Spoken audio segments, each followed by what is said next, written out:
இப்போ 2026 தேர்தல் களம் ரொம்பவே சூடு பிடிக்க ஆரம்பிச்சிடுச்சு. தமிழக வெற்றி கழக தலைவர் விஜய் பெரம்பூர் தொகுதியில போட்டியிட போவதா தகவல் வெளியாகி இருக்கக்கூடிய நிலையில இப்போ விஜய்க்கு எதிராக திமுக வேட்பாளரை யார் நிறுத்த போறாங்க அப்படின்ற எதிர்பார்ப்பு தான் நாளுக்கு நாள் அதிகரிச்சிருக்கு. இந்த நிலையில தான் விஐபி வேட்பாளரை நிறுத்துறதுக்கு திமுக முடிவு பண்ணியிருக்காங்களாம். இப்போ கடந்த தேர்தல் எடுத்துக்கிட்டோம் அப்படின்னா ஆர்.டி. சேகர் வந்துட்டு திமுக சார்பில் போட்டிக்கிட்டு 54,000 வாக்குகள் வித்தியாசத்துல கடந்த சட்டமன்ற தேர்தலில் பெரம்பூர் தொகுதியில வெற்றி பெற்றாரு. இப்போ இதே தொகுதியில ஆர்.டி. சேகரை நிக்க வைக்கிறதுக்கான வாய்ப்புகள் இருக்குது. ஆனா விஜய் ஒருவேளை பெரம்பூர் தொகுதியில போட்டிக்கிட்டா இவங்களுக்கு பதிலா வேற ஒரு விஐபி வேட்பாளரை நிறுத்துறதுக்கு திமுக பிளான் பண்ணிருக்காங்களாம். அந்த விஐபி வேட்பாளர் யாரு, எதுக்காக இந்த முடிவு, என்னென்னலாம் இருக்கு அப்படிங்கறத பத்தி இந்த பதிவுல விரிவா பார்க்கலாம். இப்போ சென்னை பெரம்பூர் தொகுதியை பொறுத்த வரைக்கும் 1967க்கு அப்புறமா திமுக 9 முறையும், மார்க்சிஸ்ட் கம்யூனிஸ்ட் 3 முறையும், அதிமுக 2 முறையும் ஜெயிச்சிருக்காங்க.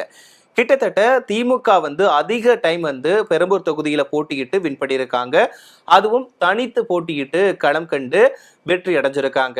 இப்போ இந்த தொகுதியில எதுக்காக விஜய் நிக்க போறாரு அப்படின்றதுதான் ரொம்பவே ஆச்சரியமா இருக்கு. ஏன்னா திமுகவுக்கு பெரம்பூர் தொகுதியில ரொம்பவே செல்வாக்கு அதிகமா இருக்குது. அது மட்டும் இல்லாம கடந்த 2021ஆம் ஆண்டு சட்டசபை தேர்தல் எடுத்துக்கிட்டா கூட திமுக 54,000 வாக்குகள் வித்தியாசத்துல வெற்றி பெற்றிருக்காங்க. ஏன்னா அந்த டைம்ல திமுக வேட்பாளரா ஆர்.டி. சேகரும் அதிமுக கூட்டணி வேட்பாளரா தனபாலனும் இவங்க 2 பேருமே போட்டிக்கிட்டாங்க. ஆனா ஆர்.டி. சேகர் 54,000 வாக்குகள் வித்தியாசத்துல பெரம்பூர் தொகுதியில வெற்றி அடைஞ்சாங்க. இப்போ அந்த தேர்தலில் திமுக வேட்பாளர் ஆர்.டி. சேகர் 1,05,267 வாக்குகளை பெற்றிருந்தாரு. வாக்கு வித்தியாசம் எடுத்துக்கிட்டோம்னா சுமார் 54,000 வாக்குகள். ஆனா அதிமுக கூட்டணி வேட்பாளரான என்.ஆர். தனபாலன் 50,291 வாக்குகளை பெற்றிருந்தாரு. நாம் தமிழர் கட்சி 19,821 வாக்குகளை பெற்றிருந்தாங்க. அது மட்டும் இல்லாம மக்கள் நீதி மையம் 17,072 வாக்குகளை பெற்றிருந்தாங்க. சுமார் 50,000 வாக்குகளுக்கு மேல வித்தியாசத்துல திமுக வெற்றி அடைஞ்சிருந்தாங்க. இந்த தொகுதியில விஜய் போட்டியிடுறார் அப்படின்றதே ரொம்பவே ஆச்சரியமா பாக்குறாங்க. அது மட்டும் இல்லாம தமிழக வெற்றி கழகத்தினரே யோசிக்கிறாங்க, எதுக்காக இவர் பெரம்பூர் தொகுதியில போட்டியிடுறாரு. ஏன்னா திமுகவுக்கு செல்வாக்கு அங்க அதிகமாவே இருக்குது. ஏன்னா நிறைய டைம் அவங்க தான் வின் பண்ணிட்டு போறாங்க. தனித்து போட்டியிட்டாலுமே அவங்க தான் வின் பண்ணிட்டு போறாங்க. அப்படி இருக்கக்கூடிய நிலையில எதுக்காக விஜய் பெரம்பூர் தொகுதியை சூஸ் பண்ணியிருக்காரு அப்படின்றது தமிழக வெற்றி கழகத்தினர் மத்தியிலே கேள்வி எழுப்பியிருக்கு. அது மட்டும் இல்லாம இவருக்கு சூஸ் பண்ணது சரியா அப்படின்ற ஒரு சந்தேகத்தையும் ஏற்படுத்தியிருக்கு. விஜய் ஒருவேளை இந்த தொகுதியில நின்னார் அப்படின்னா கண்டிப்பா வெற்றி அடைஞ்சிருப்பாரா, அதுவும் திமுகவை எதிர்த்து வின் பண்ணுவாரா அப்படின்ற ஒரு கேள்வி இருக்குன்னு கூட சொல்லலாம். தமிழக வெற்றி கழகத்தை பொறுத்த வரைக்கும் விஜயோட முதல் அரசியல் பயணம் தான் இது, முதல் தேர்தல் தான் இது. இதனால இப்ப இந்த தமிழக வெற்றி கழகம் மீதான எதிர்பார்ப்புமே அதிகமா இருக்கு. விஜய் ஆரம்பத்துல எந்த தொகுதியில போட்டியிட போறார் அப்படின்றது எல்லாருமே ஆவலா காத்திருந்தாங்க. ஒருவேளை திருச்சி இல்லட்டா நாகையில போட்டியிடலாம் அப்படின்ற மாதிரி சொல்லியிருந்தாங்க. ஆனா இப்ப வந்திருக்கக்கூடிய தகவல் படி பார்த்தோம் அப்படின்னா விஜய் பெரம்பூர் தொகுதியில போட்டியிட போவார் அப்படின்ற மாதிரி தான் சொல்லப்படுது. அதுக்கான வேலைகளையுமே தமிழக வெற்றி கழகத்தினர் ஈடுபடுத்திட்டு வந்துட்டு இருக்காங்க. இப்போ ஒருவேளை விஜய் இந்த தொகுதியில நின்னார் அப்படின்னா இவருக்கான வாக்குகள் எப்படி கிடைக்கும் அப்படிங்கிறது ஒரு சந்தேகத்தை ஏற்படுத்தி இருந்தா கூட, இன்னொரு பக்கம் விஜய்க்கு இளைஞர்களோட வாக்குகள் அதிகமா கிடைக்கும் அப்படின்னு சொல்லிட்டு ஒரு சில தரப்பினர் சொல்றாங்க. இப்போ பெரம்பூர் தொகுதி அப்படிங்கிறது ஒரு முக்கியமான தொகுதின்னு கூட சொல்லலாம். இப்போ பெரம்பூர் தொகுதியை எடுத்துக்கிட்டோம் அப்படின்னா பெண்கள், தொழிலாளர்கள் இவங்க எல்லாருமே நிறைய இருக்காங்க, இளைஞர்களுமே நிறைய இருக்காங்க. இப்போ இளைஞர்கள் தமிழக வெற்றி கழக தலைவர் விஜய்க்கு சப்போர்ட் கொடுத்துட்டு தான் இருக்கிறாங்க. இதனால இளைஞர்களோட வாக்கு கவர்றதற்காக தான் விஜய் பெரம்பூர் தொகுதியை சூஸ் பண்ணியிருக்காரு. இப்போ பெரம்பூர் தொகுதியில நின்னோம் அப்படின்னா நமக்கு இளைஞர்கள் வாக்குகள் அதிகமா கிடைக்கும் அப்படின்றதுனால மட்டும்தான் விஜய் இந்த தொகுதியை சூஸ் பண்ணியிருக்காரு அப்படின்ற மாதிரி தகவல் வந்திருக்கு. அது மட்டும் இல்லாம இப்போ ஒரு தொகுதியோட வெற்றி அப்படிங்கிறது 35 வயசுக்கு கீழே உள்ளவங்க எடுக்கக்கூடிய முடிவை வச்சுதான் அமையும் அப்படின்ற மாதிரி சொல்லுவாங்க. என்னன்னா அவங்க போடக்கூடிய வாக்குகள் தான் வெற்றியை தீர்மானிக்கும் அப்படின்ற மாதிரி சொல்லுவாங்க.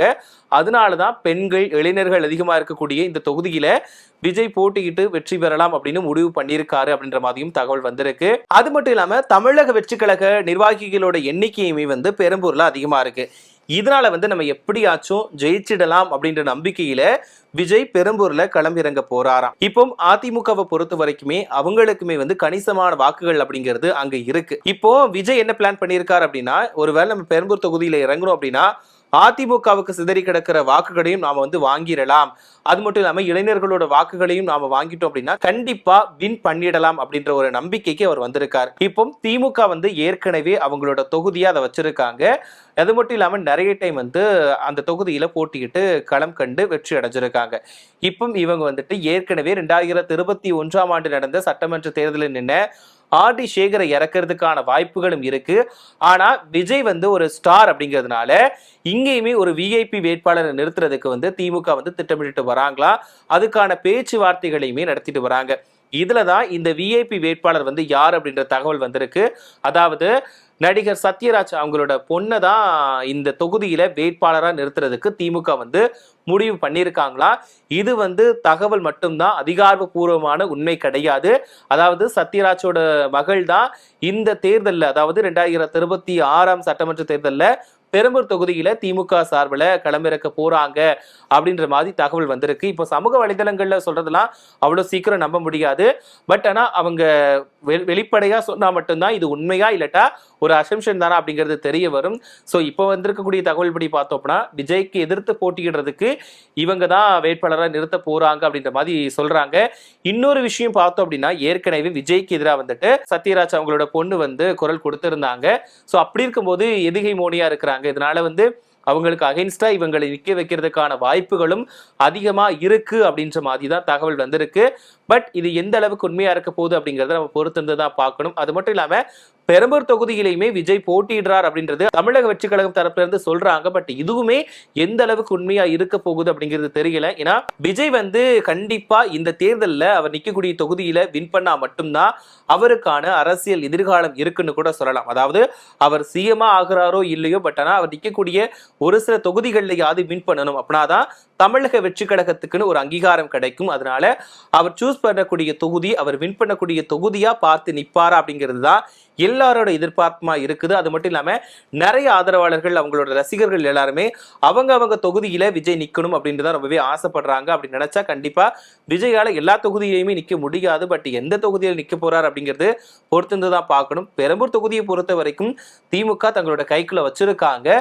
ஸோ அதனால பெரம்பூர் தொகுதியில விஜய் வின் பண்ணுவாரா அப்படின்றதும் ஒரு கேள்விக்குறியாதான் இருக்குது. பட் இதெல்லாம் முறியடிச்சு விஜய் வின் பண்ணுவாரா இல்லையா அப்படிங்கிறத பொறுத்து தான் பார்க்கணும். ஸோ இந்த பெரம்பூர் தொகுதியை பொறுத்த வரைக்கும் யார் நிப்பாட்ட போறாங்க, ஒரு பக்கம் திமுக சார்பில் யார் நிறுத்த போறாங்க, அந்த விஐபி வேட்பாளர் யாரு, அப்புறமா அதிமுக பொறுத்த வரைக்கும் அவங்களுமே எல்லா தொகுதியிலையும் விட்ட இடத்த பிடிச்சிடணும் அப்படின்னு சொல்லிட்டு மும்முரமா இறங்கியிருக்காங்க. அவங்க சார்பில் யார் வந்து வேட்பாளர் நிறுத்த போறாங்க அப்படின்ற எதிர்பார்ப்பும் இருக்குது. இன்னொரு பக்கம் விஜய் இந்த தொகுதியில நிக்காரா இல்லட்டா இது வந்து வதந்தியா இல்லட்டா ஒருவேளை உண்மையா நின்னார்னா அவர் எந்த அளவுக்கு வின் பண்ண போறாரு அப்படின்ற எதிர்பார்ப்பு நாளுக்கு நாள் அதிகரிச்சிருக்கு. ஸோ வரக்கூடிய ஏப்ரல் 23ஆம் தேதி தேர்தல் நடக்க இருக்கு. அதுக்கப்புறமா மே 4ஆம் தேதி வாக்கு எண்ணிக்கை நடைபெற இருக்கு. இதுக்கப்புறமா தான் யார் எந்த தொகுதியில் நின்னாலுமே வின் பண்றாங்களா இல்லட்டா எத்தனை வாக்குகள் வித்தியாசத்துல வின் பண்றாங்க, எத்தனை வாக்குகள் வித்தியாசத்துல தோல்வி அடைகிறாங்க, எத்தனை வாக்குகள் அவங்க எடுக்கிறாங்க அப்படிங்கிறது தெரிய வரும். அது வரைக்கும் நாம பொறுத்திருந்து தான் பார்க்கணும்.